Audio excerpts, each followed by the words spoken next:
In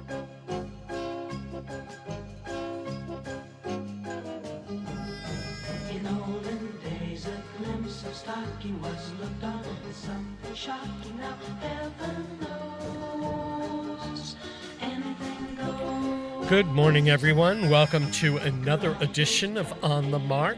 I'm Mark Auerbach with Peter Coles, our chief engineer.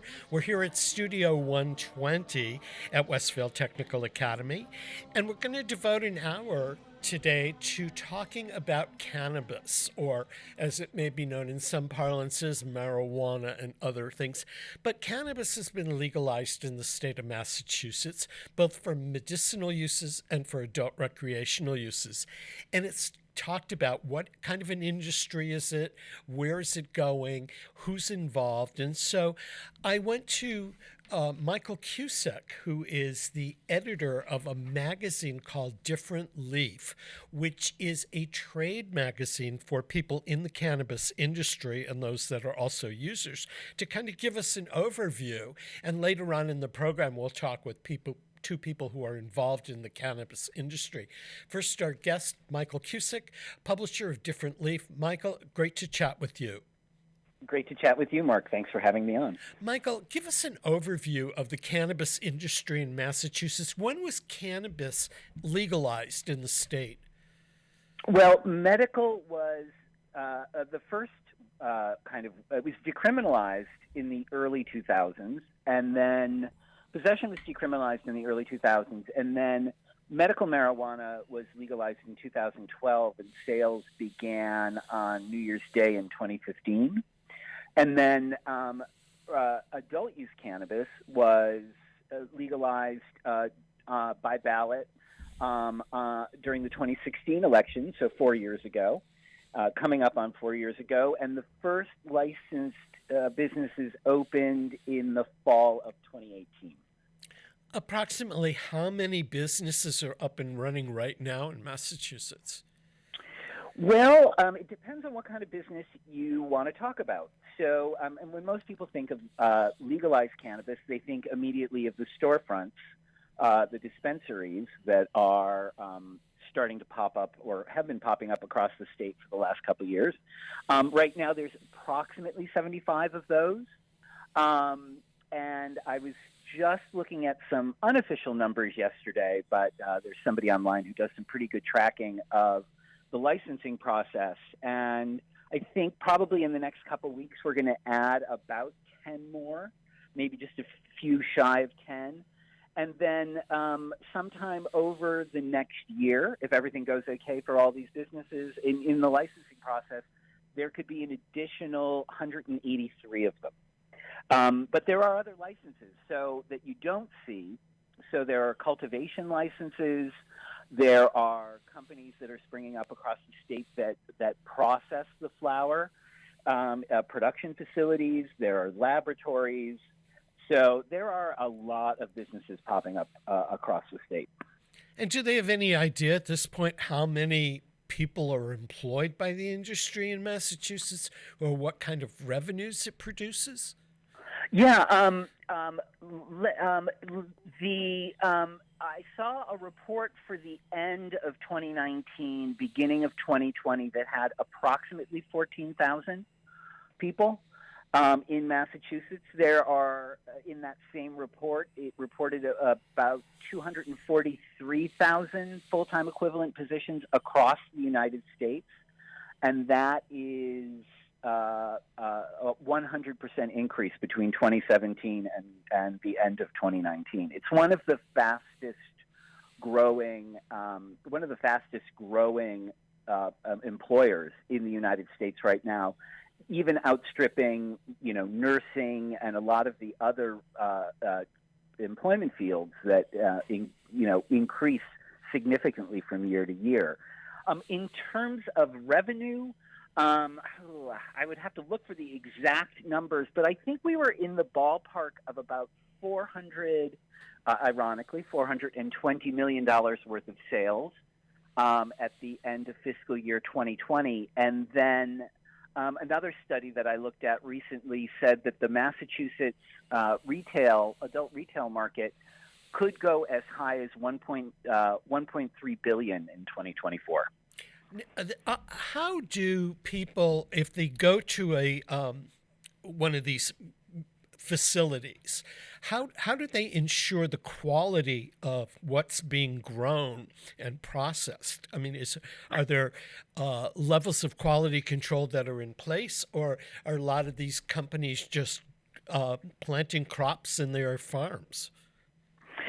For consumers, one of the things that they can really count on in the Massachusetts legislation here, I can speak to Massachusetts' legislation, which is that the regulations for the cannabis industry include very strict testing and very strict growing guidelines for the plant itself. So the legal market is your best assured way that you're not getting a plant that is tainted either by a fertilizer that shouldn't be used on the plant or something like that.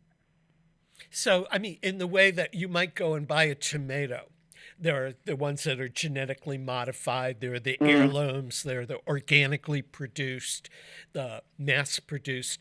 Is the growing of the cannabis plant sort of similar? There are heirloom varieties or specific varieties of the plant that are used for certain things? There are hundreds of different strains of cannabis. And all of these different strains that have been cultivated by growers over the last few decades all have different properties. So one of the things to know, and this sort of goes back to the testing as well, popularly most folks know THC as the active compound in the cannabis plant that gets you a high feeling. Also, people have become really familiar over the last couple of years with CBD, which is another compound that is extracted from the cannabis plant. But there are multiple cannabinoids there are THC and CBD would be called cannabinoids, and there are multiple ones of those in every plant. And we don't 100% know what each one of them does. And there are many different schools of thought about how they interact with each other and how they interact with the body. And so, research is, it's a beginning field. It's really in its early years. And we're really learning more and more about what plant and what kind of strain of plant does what to the human body. And in a lot of instances, it's very, very individualized to the person. So what may affect one plant may affect me one way, and it may affect you a different way.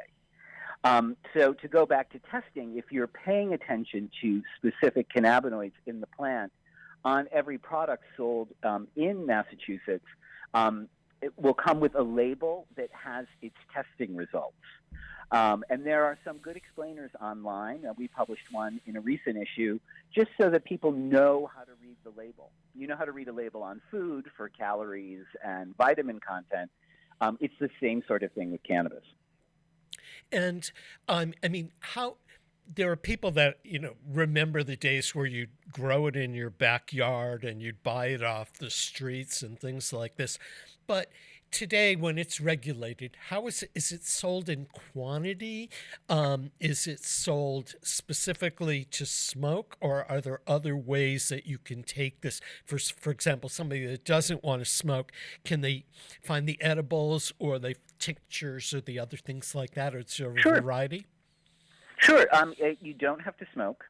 And in fact, when you go to the average dispensary, they may have 150 different products in there containing THC. So popularly, people know the cannabis flower that if they have in their life used cannabis, they have probably smoked it. Then edibles become very popular. There's a real growing selection of edibles. In fact, our next issue of Different Leaf, which is coming out in November, is devoted entirely to edibles available in Massachusetts. And those can range from, small cookies, crackers, infused olive oil, maple syrup. There are a whole lot of ways that you can ingest that way. There are some great tinctures on the market, which is a great way to sort of moderate your dose. And there are also topicals for aches and pains that contain THC.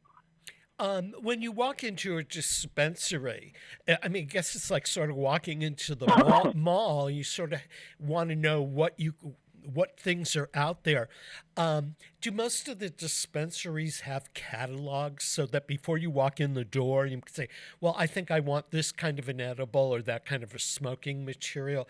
Are they doing a good job in terms of listing what they offer?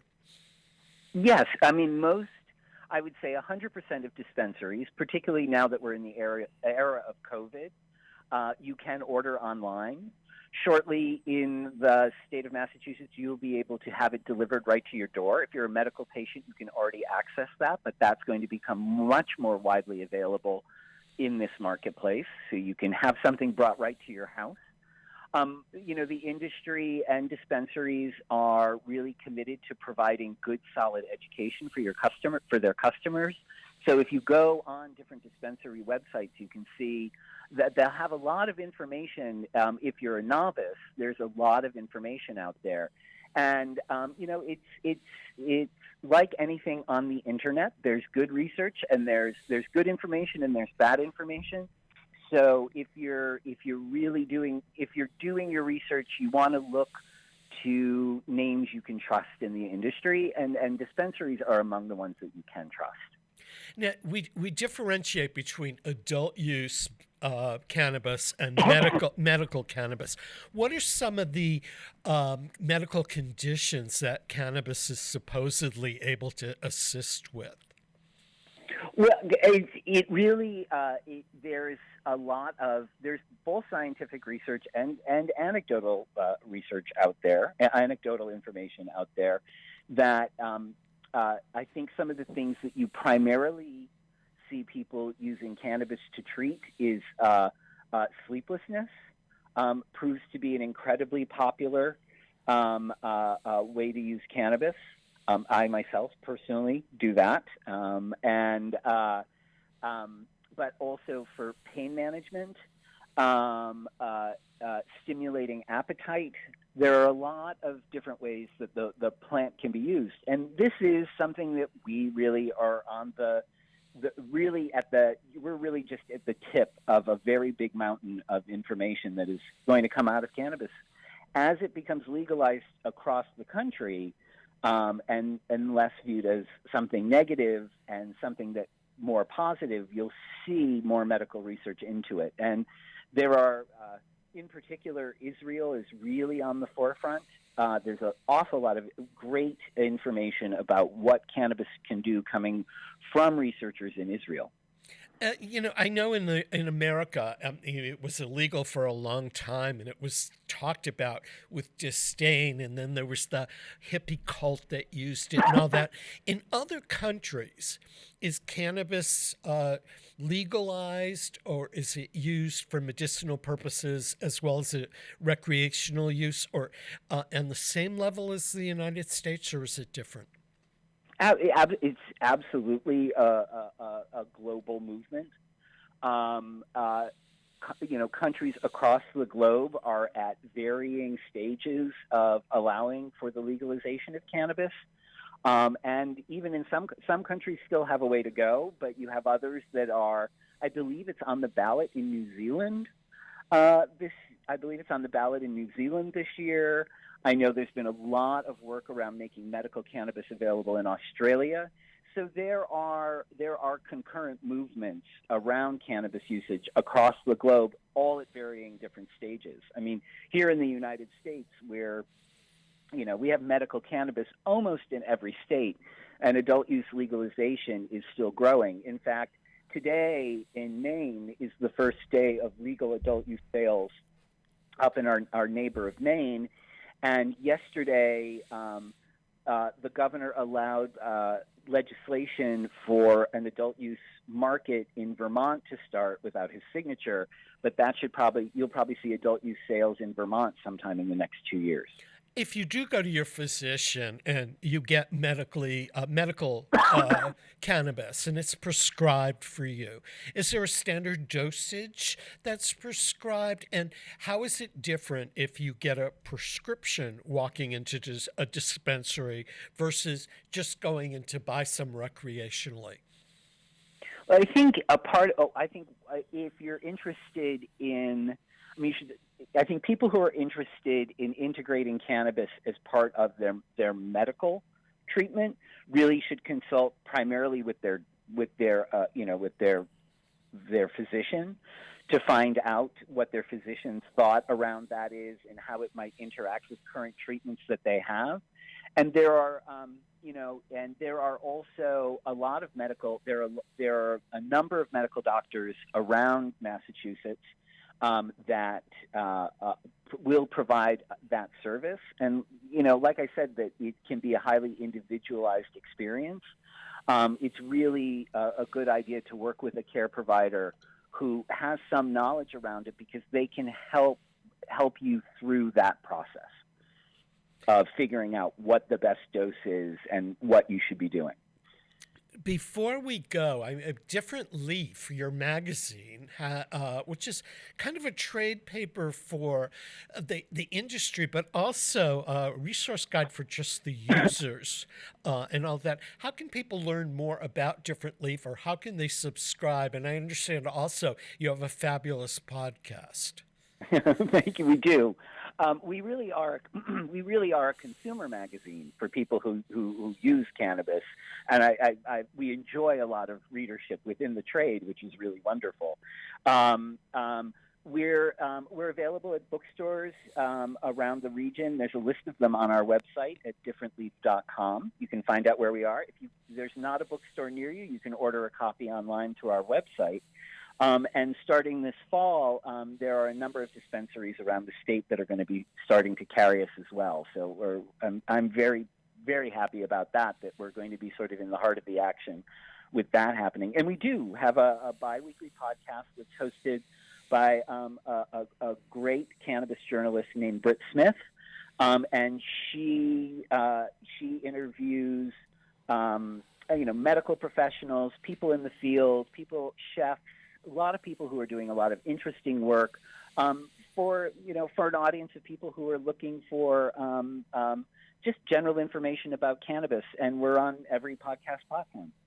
That's great. Michael Kusek, publisher at Different Leaf, thanks for joining us. And I want to say that if there are back issues available and you go to the very first issue of Different Leaf, there is a fabulous recipe for a blueberry crumble ice cream with cannabis, which tastes just as good without cannabis. So go check out Different Leaf. Thanks for joining us, Michael. Thanks for having me, Mark.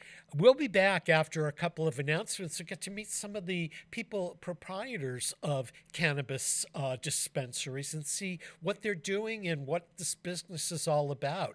This is On the Mark. You're either watching us on Westfield Community Programming Channel 15 or listening to us on 89.5 FM WSKB. Peter Coles is our chief engineer, and we'll be back after we acknowledge our underwriters, so don't go away. Support for community radio on WSKB provided by Westfield Electroplating. Employing over 140 skilled platers, painters, and technicians, Westfield Electroplating was founded in 1946 and was the first company in the country to achieve National Aerospace and Defense Contractor Program accreditation, proudly maintaining that status for over a decade. Westfield Electroplating provides over 50 quality finishes to meet your corrosion, cosmetic, or performance needs. On the web at www.westfieldplating.com or 413-568-3716. Westfield Electroplating, putting the finishing touches on technology. Underwriting for Community Radio on WSKB is brought to you in part by Rockies. Over 30 convenient locations throughout Massachusetts, Rhode Island, New Hampshire, Connecticut, and Florida. One of the nation's largest ACE dealers. Expertise and great product selection in paint, hardware, lawn and garden. That's Rockies. Rock solid service since 1926. On the web at rockies.com. Support for the community programming of WSKB is provided by Comcast and Xfinity.com. Offering Xfinity TV, internet, home phone, and home security services. Information on all that Xfinity has to offer in the Westfield area is available online at xfinity.com. Listen to me, Michael Buster McMahon, Mondays 8 to 10 a.m. to learn the stories behind your favorite songs. Or don't. I'm not the boss of you. Community Radio. 89.5 WSKB. Live from Studio 120 at Westfield Technical Academy, this is WCPC Channel 15 and 89.5 FM WSKB Westfield. Welcome back to On the Mark. I'm your host, Mark Auerbach. Peter Coles is our chief engineer. We're at Studio 120 at Westfield Technical Academy. And today's program is devoted to the cannabis industry. A lot of people have questions. What's it all about? How does it work? And our next guest will tell us a little bit about what it's like to own and operate a dispensary.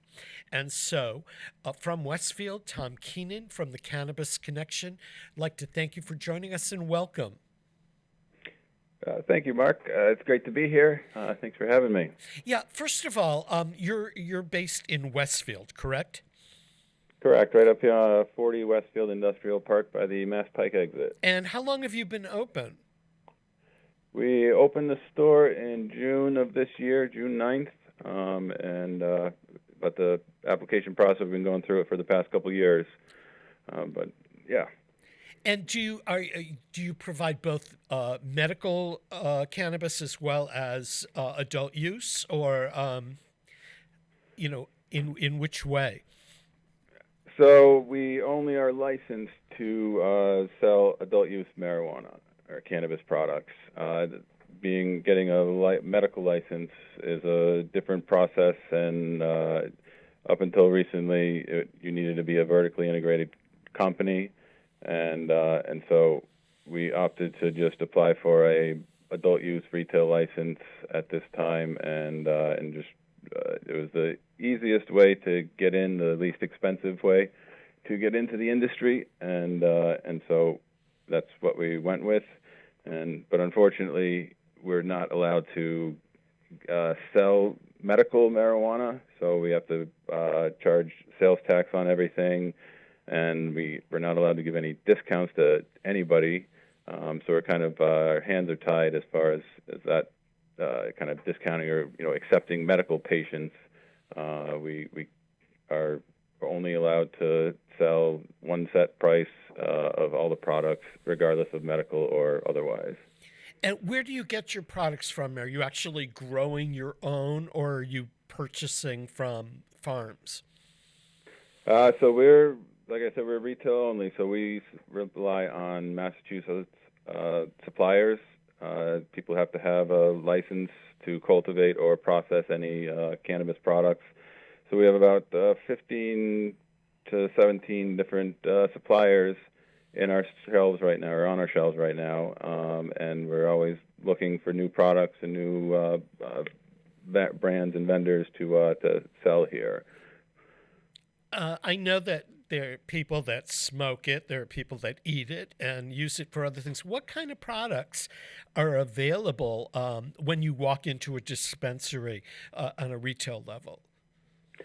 So, like you said, the flower, are the buds people smoke. That's the most popular type of product. But then there's pre-rolls, which are joints, which are the two types of flower that we sell.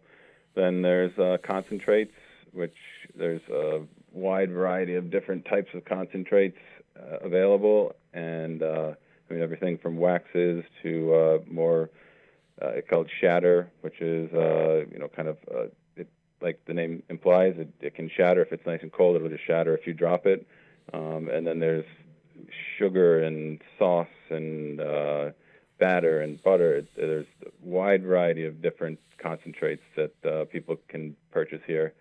And then there's the vaporizers, which come in little single-use pens, or there's certain pods that specific brands and fill their oil with.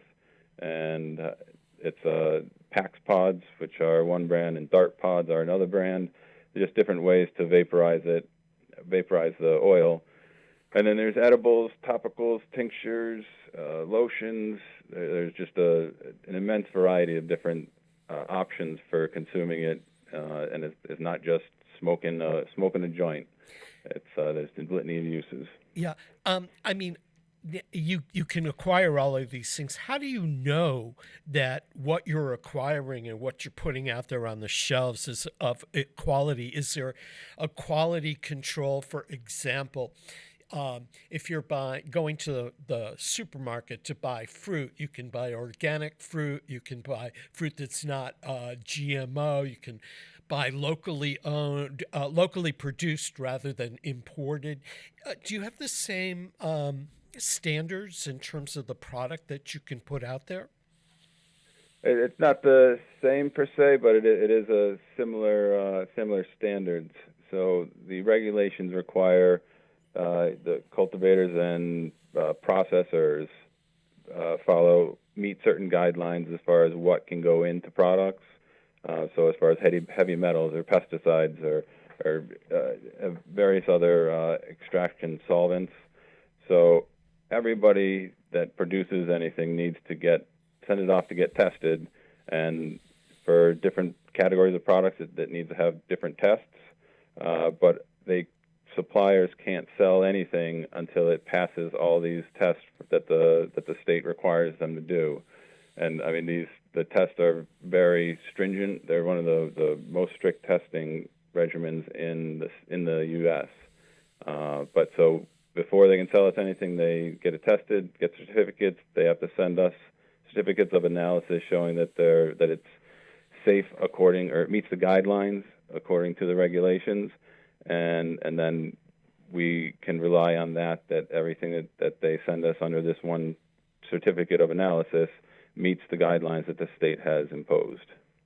Are there brands of cannabis when you grow the plant? Are there types that are grown organically versus those that are treated with fertilizer?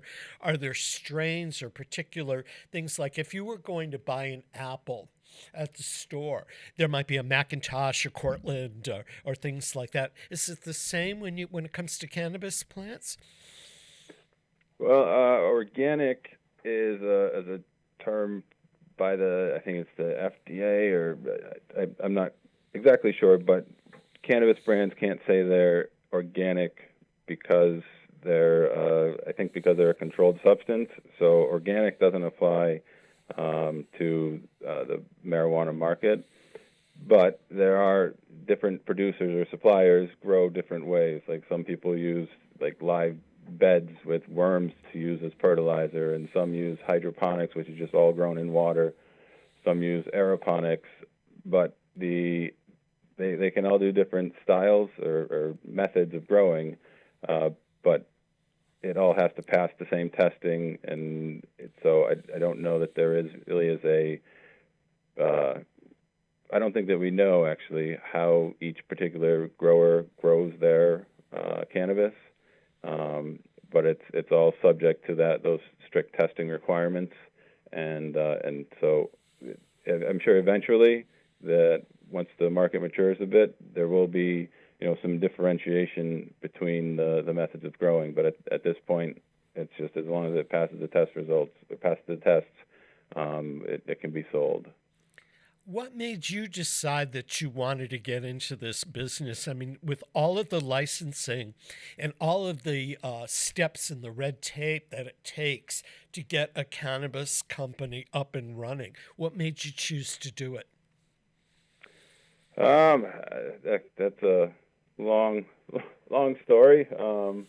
But the abridged version is I helped another company go through the medical process, the licensing process, and then after I stopped working with them, I saw the opportunity to open up or apply for an adult use store. The regulations were similar, and the application procedures were similar to the medical ones that I had just gone through. So I went ahead, got a couple partners together, and found this property up here, and submitted the application. Are you the only store in Westfield, or are there others? At this point, we're the only store in Westfield. There's a couple. There's one other one that has a provisional license, and then there's 4 licenses that the city of Westfield's allowing at this point, and I think they just awarded them. They went through a request for proposals process and selected the other 2, and so they're just submitting their applications, and it's probably a couple years, at least a year before they actually can be up and running, because they still got to go through the application, which takes 9 months to a year, and build their facilities and get up and running. Yeah, it's got to be sort of similar to liquor stores that initially, with the blue laws and what have you, that they were sort of restricted, and over the years have grown. Do you foresee that in terms of cannabis, that eventually there'll be a cannabis store like where there's a liquor store or supermarket and all over the place? I mean, it's up to the cities to determine how many stores they allow within their city limits. And so at this point, the city of Westfield and a lot of other places are able to set the limit of adult use cannabis stores to 20% of the total number of liquor licenses they have out there right now. So that's how Westfield came up with the 4-store limit. And as far as like how it'll progress, it doesn't seem that there's enough variety of selection of brands of products available that it would make much sense to have a store in every as many stores as liquor stores are, as there are liquor stores. But I can see the limit of 4 stores in Westfield going up in a couple of years. But it's like I said, it's completely up to the cities to decide how many stores they want to have. So the Cannabis Connection is a storefront operation in Westfield. With the pandemic going on and storefronts being closed and all of that, how can people purchase from you? Can they only come into the store? Can they buy online? Can they phone order? How does it work?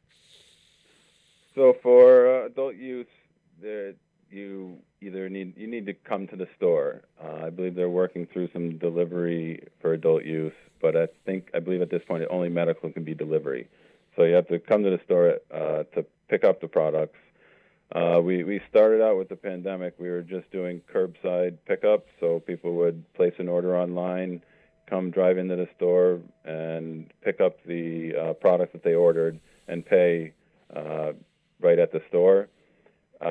Then we were allowed to bring people into the store, and we're limited as far as how many people can come into the store at any one time, and so we're able to serve a large number of people just with how the store is set up.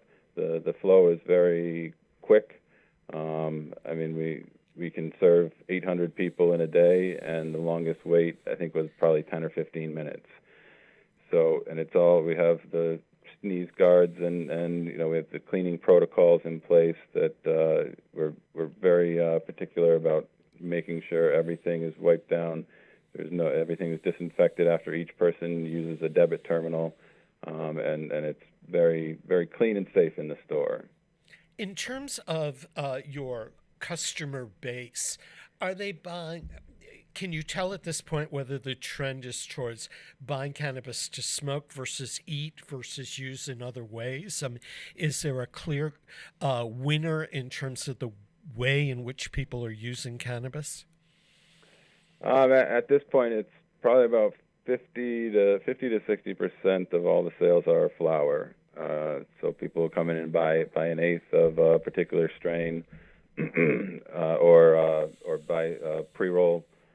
So it's the majority of the sales are for flower, but the other categories of products, the topicals, tinctures, edibles, are kind of gaining market share consistently as more people get introduced to the potential benefits that you could see from cannabis use. So it's just a wide variety of people. I mean, we have people that just graduated from college that are coming to pick up a joint that they're going to go to a party with. But then we have a large amount of people that are coming in, in their 50s through 80s, coming in and they want something to help them sleep, or they have this, maybe they have a skin irritation, and we have several different topical lotions with cannabinoids in them that actually benefit them, and everything from, we can't really say that it helps a specific medical condition, but people find that it helps a wide variety of different ailments. And when you think of how like wine stores will have tastings, and they'll have food stores will have demonstrations of cooking, do you see down the road that a Cannabis Connection and other similar things will be able to have tastings, samplings, demonstrations, workshops, and things like that? Or do you think that's a long way down the road? I would guess that's probably a long way down the road. Just they're still working through the social consumption licenses that they're going to award, and that's a completely separate license in a retail store. And the regulations are pretty strict about no consumption of any products on site. So I can see non-medicated chocolates or chews. I think that would be a possibility in the near future. But with COVID happening, obviously, there's not going to be much sampling allowed. So before we run along, if people wanted to learn about Cannabis Connection, do you have a website and do you have information on your products and services? Yeah, our website is CC of Westfield. Cannabis Connection of Westfield. It's all CCOFWESTFIELD.com, and our menu is right there. It gives you some product descriptions when you click on each particular product, and then we also have a blog and a news page on there that gives some good educational material about what makes cannabis products different. Some infusions and suggestions on cannabis infused cocktails and foods, and just some overall history of cannabis and how we've gotten to this point. And I would assume, because any good proprietor samples a lot of the various products that they serve, is there an edible that particularly appeals to you, like a chocolate or something like that? Is there something that's really chic at the moment that people should try? It seems like we get something new every week, and I'm not a smoker, so I lean towards tinctures or one-to-one edibles or chews or chocolates, and so me personally, I've been using a lot of lotions lately. It helps with skin irritations and sore muscles. They're very, very more effective than like Bengay or the other topical treatments for recovery from exercise or sore muscles. Tom Keenan from Cannabis Connection in Westfield, thanks for joining us. I appreciate it. And if people are interested, you can certainly look them up in the phone book and make them a visit. They are local to Westfield. We're going to take a break to acknowledge underwriters of our program here. When we come back, we'll be talking with Maurice Partee, who is another proprietor of a cannabis store.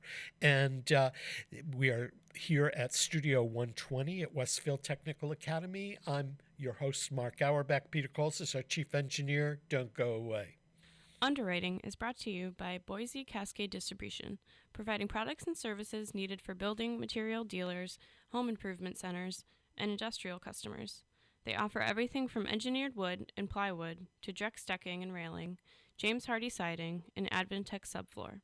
Located at 33 Fowler Street Extension in Westfield and on the web at bc.com. They are committed to providing quality products, great service, convenience, and value. Support for the community programming of WSKB is provided by the Barnes and Noble College Bookstore in the Ely Campus Center, offering Westfield State t-shirts, sweatshirts, and gift merchandise, all of your academic needs, and offering textbook materials in new, used, ebook, and rental formats. Available at the bookstore on campus or online at westfieldstate.bncollege.com.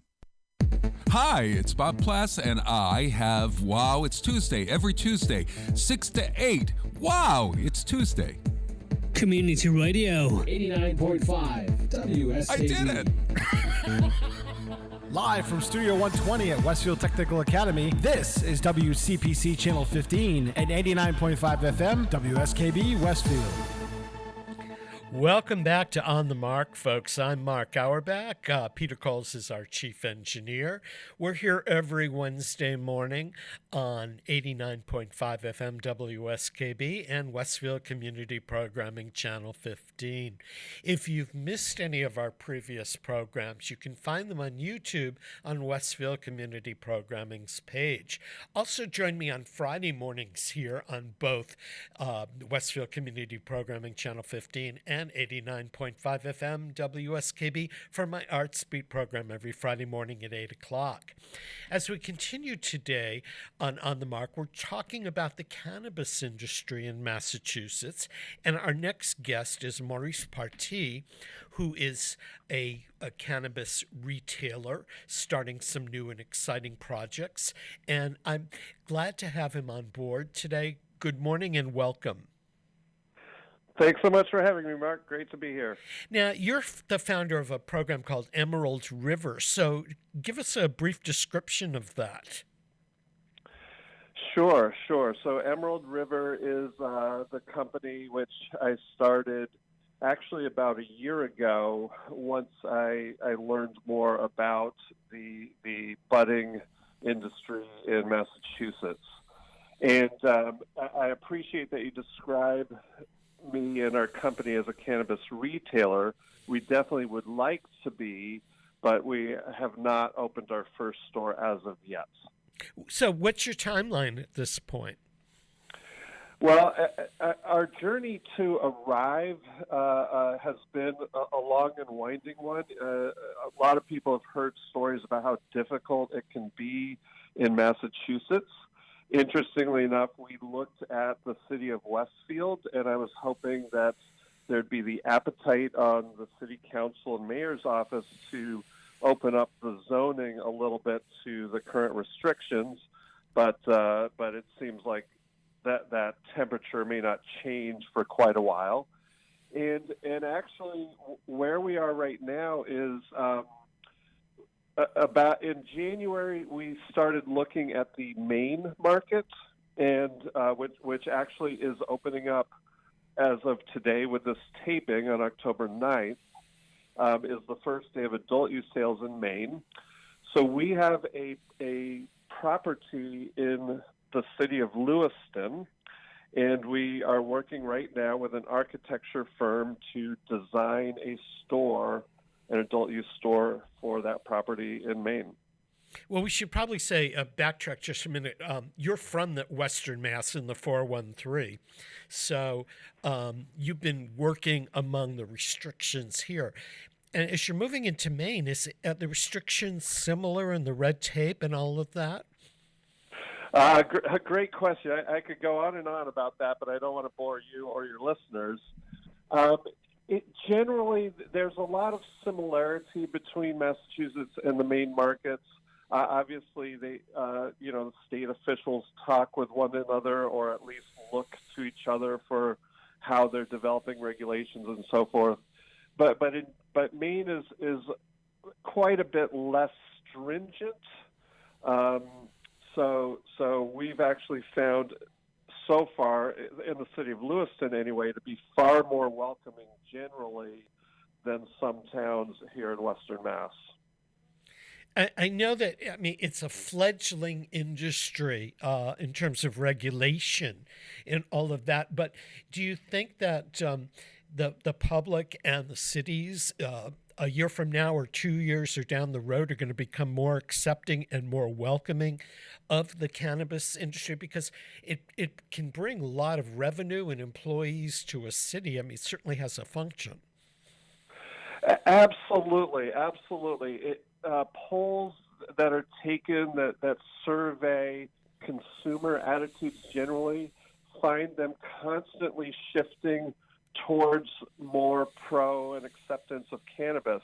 And one of my favorite examples that my girlfriend, who is a longtime Westfield resident as well, when I shared with her a survey result and how it was changing over time, she immediately spotted that in 2018, 35% of just general people said, "I will never try cannabis ever." Well, a year later, that percentage was down to 29%, and she said, "Hey, it looks like 5% were not quite so never, were they?" Well, it seems odd to me because, I mean, I grew up in the era, as you did, where people smoked marijuana. I mean, it wasn't that difficult to acquire, although the quality level varied, and in certain circles it was no big deal. And then the cannabis industry, so to speak, comes to fruition and all of that, and people are wary. But all of a sudden people like Martha Stewart are putting product out there, and it seems that, in my viewpoint, it's going to become more and more widespread or more acceptable and more talked about as the days go by. Oh, absolutely. There's no doubt that the trend keeps moving towards greater acceptance and new companies coming into the space, new innovations, and so forth. So in terms of like future innovations, looking down that pike, I think there's a tremendous opportunity for canna beverages. Like right now, it's nearly 0% of the Massachusetts market. But I know, like in the main medical market, there you can get THC-infused lemonade, for instance, and I think there's THC-infused seltzers, and also I know out in California, there's actually a company which makes cannabis beer, and now it tastes like beer, but they take the alcohol out because they have to for regulations, and then they infuse that with THC. So yeah, there's a lot of innovation, and I think we're just going to see more and more of this as time rolls on. As a retailer, and there seems to be so many different kinds of product lines out there. Will Emerald River carry a particular brand of things? Will they have their own brand of things? How do you pick and select what you're going to retail? Well, like Thomas with the Cannabis Connection there, we're going to start out as an independent retailer. We don't have our own cultivation or product manufacturing. So it's really going to a question of making relationships with suppliers, and we'll work with suppliers to check out their quality and look at their reviews and so forth, and gauge customer reaction, and we'll carry brands and products that people clearly like and prefer, and so forth like that. And one so I just caught the end of Thomas's interview there, and so like Thomas, I don't have a tremendous experience with a whole lot of different things, but I do try and see what is out there in the Massachusetts market, especially in the edible category. And I came across a brand called Mindy's Edibles, which is gourmet. And so instead of a very plasticky feel that some edibles have, it tastes like, you're chewing on a piece of plastic. The Mindy's Gourmet Edibles, it's actually delightful to eat, never mind the health and medical benefits that the THC component offers. So down the road, you're opening a store in Lewiston, Maine. Do you have plans to open in other communities, or are you trying to get one up and running first? For sure, the one up and running first.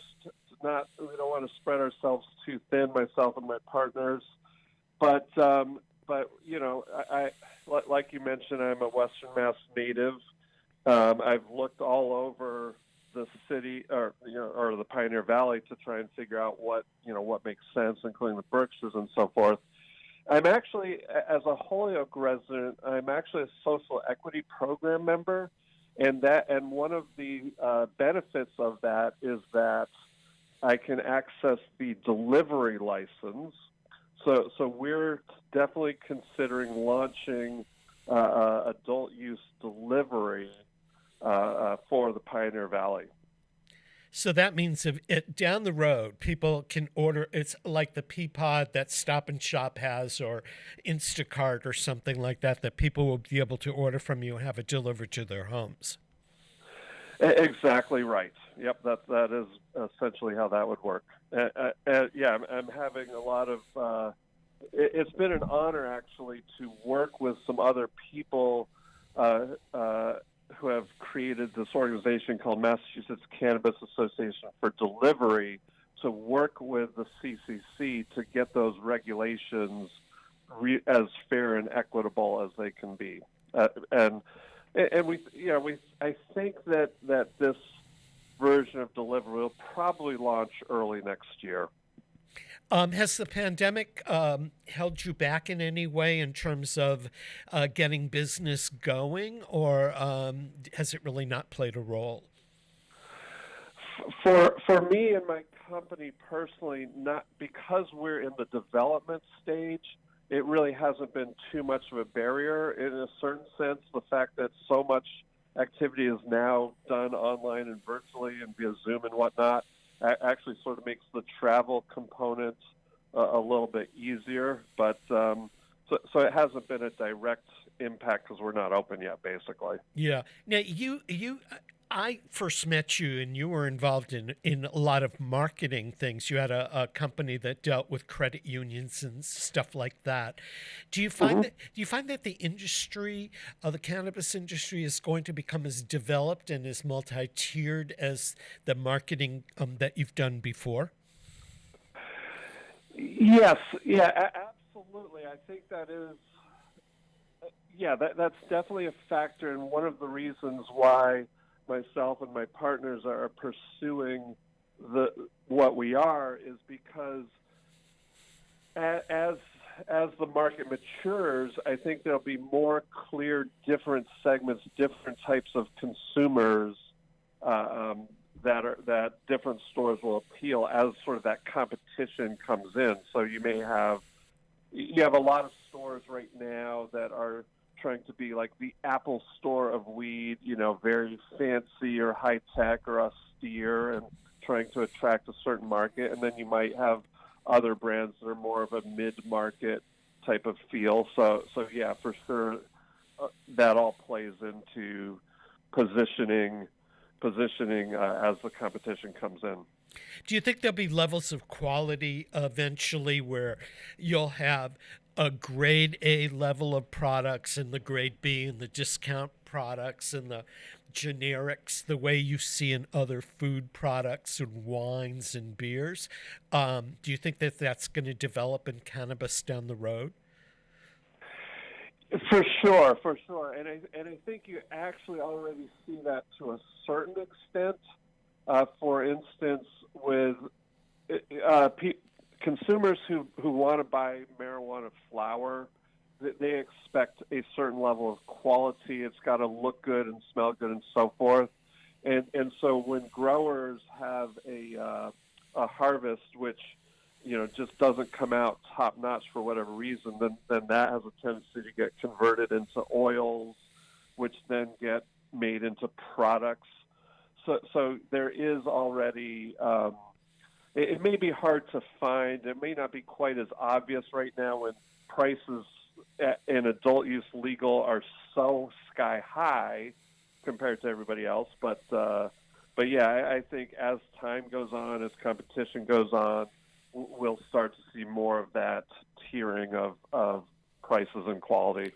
This may be a dumb question, but is most of the marijuana or the cannabis plants that you're purchasing, or the product that you're purchasing, is it grown outdoors, and is it seasonal, or is it grown indoors and year round?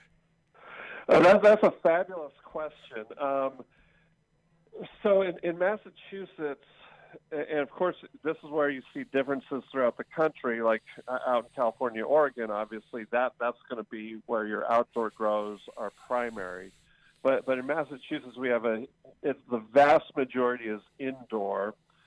There are some outdoors. Actually, out in Great Barrington, Theory Wellness has partnered up with a farm in Sheffield, and I saw news that they're very excited about their first harvest being for sale and locally grown and so forth.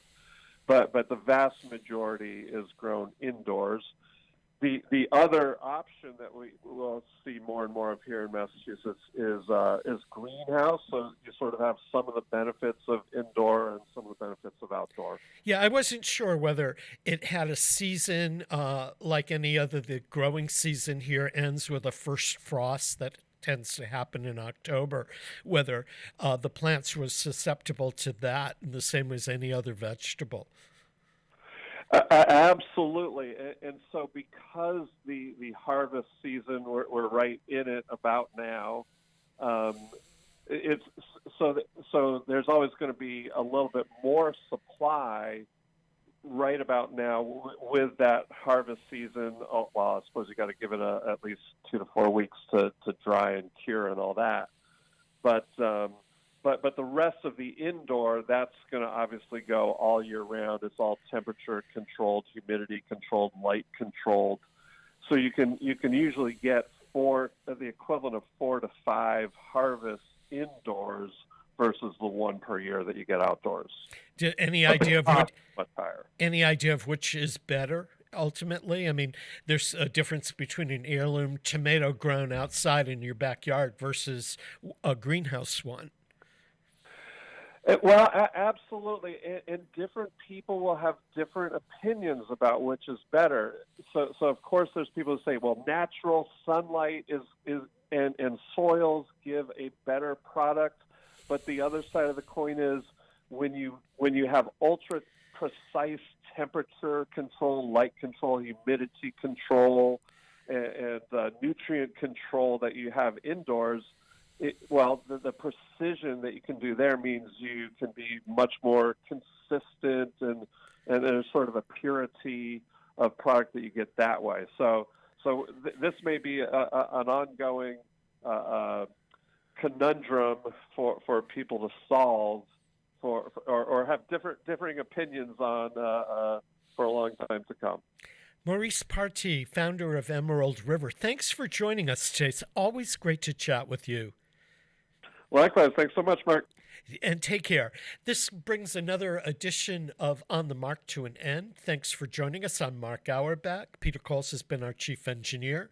We broadcast from Studio 120 at Westfield Technical Academy on both Westfield Community Programming Channel 15 and 89.5 FM WSKB. We'll see you next Wednesday with another program of On the Mark. Other people's stories, other people's lives, socialites and film stars cheating on their wives, debutantes in ball gowns, young and fancy-free, people on adventures, not me. Other people's intrigue, other people's sin. Why does David Niven live with Errol Flynn? Other people's secrets bursting to be told, hotbeds of excitement, mine's cold. Jean Cocteau and Jean Marais have fallen out with Charles Trenet. Frank Sinatra's in Montmartre in a silver Chevrolet. And where is Greta Garbo? And who is Howard Hughes? It's other people's stories and other people's news. You won't find my story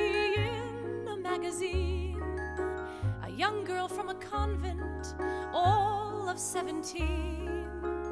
Then she had a suitor, his beard was turning gray.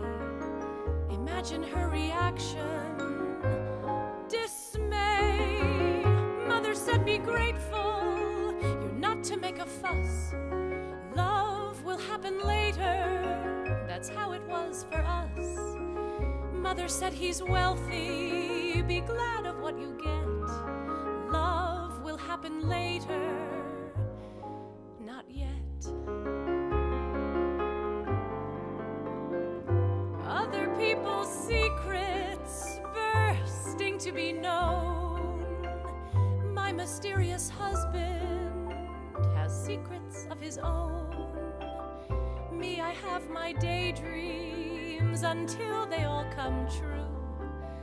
Other people's stories will do. She makes the starlight shine, the perfect wife, not mine, the iridescent